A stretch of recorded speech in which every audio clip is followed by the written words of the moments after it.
Welcome back to Poke Break. Tormentic here. I am joined with special guest Charlie, as you can see right here. But I got some breaking news for you that a PokemonGo Hub just dropped on us about spawn points. I know it's tall, isn't it? They're cool though. But spawn points. Spawn points apparently have shifted globally. It is not a random location or anything like that. It seems to have happened across the board globally. Now, when I say they shifted, it means that they didn't decrease or increase the number of spawns. They literally, it seems, just took some and put them elsewhere.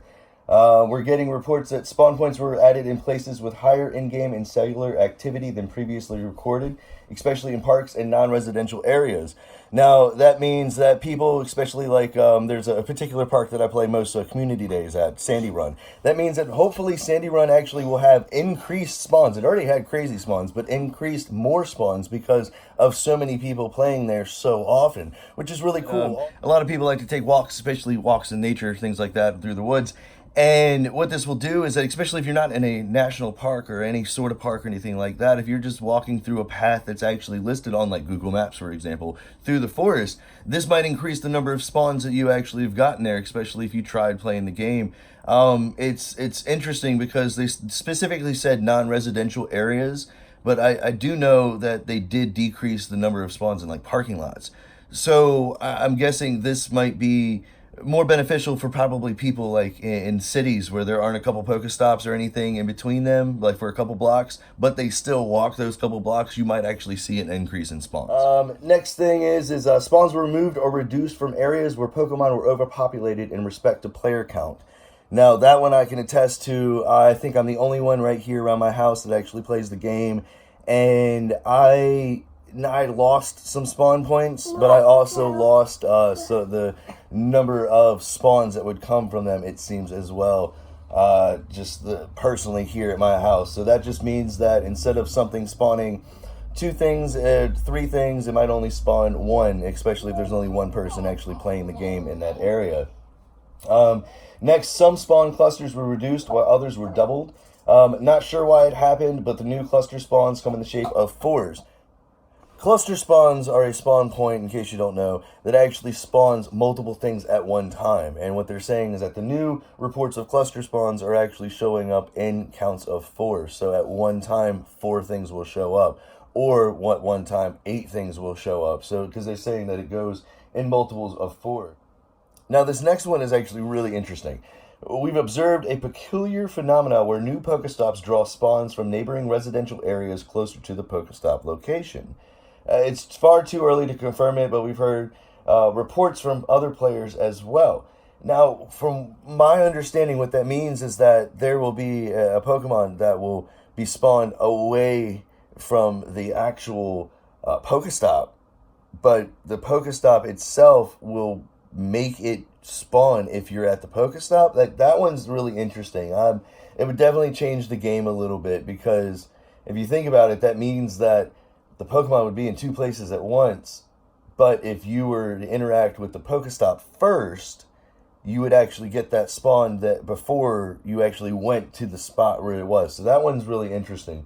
Last thing is correlating spawns with Ingress Prime XM still works and proves to be the only exact visualization of potential spawn zones. Now what that is if you actually play Ingress Prime, the area that the XM crystals spawn in, that's the potential area that Pokemon will spawn in. It's based off of the same map. So that's pretty cool. You can still use that, and you can, like, especially your neighborhoods, you can walk around your neighborhood, figure out, okay, cool, well, things might spawn in this area, things might spawn in over here. Oh, nothing spawns along this entire road right here. So it's a really cool tool to actually use if you haven't checked it out yet. Now, personally, it's always fun, I feel, when they mix up the spawn points, they change them, things like that, add new ones, because you always get used to a certain routine of, okay, well, I know where this, and this always will spawn. Now, and it's fun because you actually have to figure out, okay, where exactly do I have to go now for these spawn points?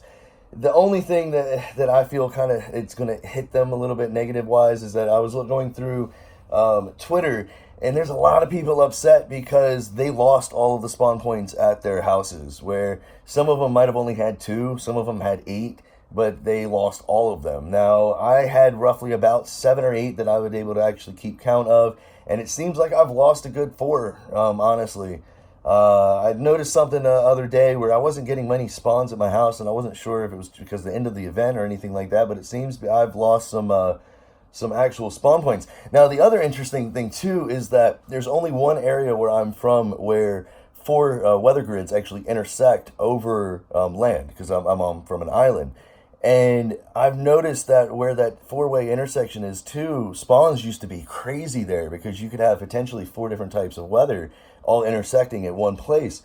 But it hasn't really spawned much over the past couple days, and I was really concerned and honestly like, why? That doesn't make sense. It used to be one of the best spawn points on the beach, but they seem to actually have shuffled things up. The other big report that we're getting is that parking lots, which used to spawn a lot of things, they might not be that good anymore. It looks like most of the cluster spawns, the bigger areas where the spawn points are, have actually shifted to parks, to schools, things of that nature.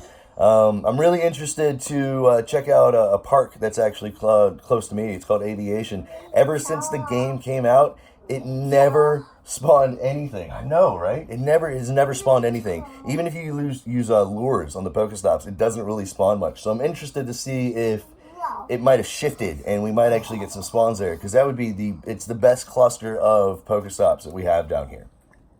Leave a comment down in the comment section if you have been affected by this, though. I'm interested to actually see exactly what the big shakeup is. Like, I now have a friend personally who has more spawns at his house now, and I have another one who got actually 5 spawns at her house. So, like I said, leave a comment down. Let me know how you've been affected. Make sure to follow me on Twitter at Tormentic. It's where I'll be posting probably a lot of breaking news as we get more information about this as well. Well, my name is Tormentic. Thank you so much for checking out the video and this update. As I get more information, I will definitely make sure to post it on Twitter. But on behalf of myself and Charlie, I hope you have a wonderful day, and thanks again for checking it out. Bye. Bye.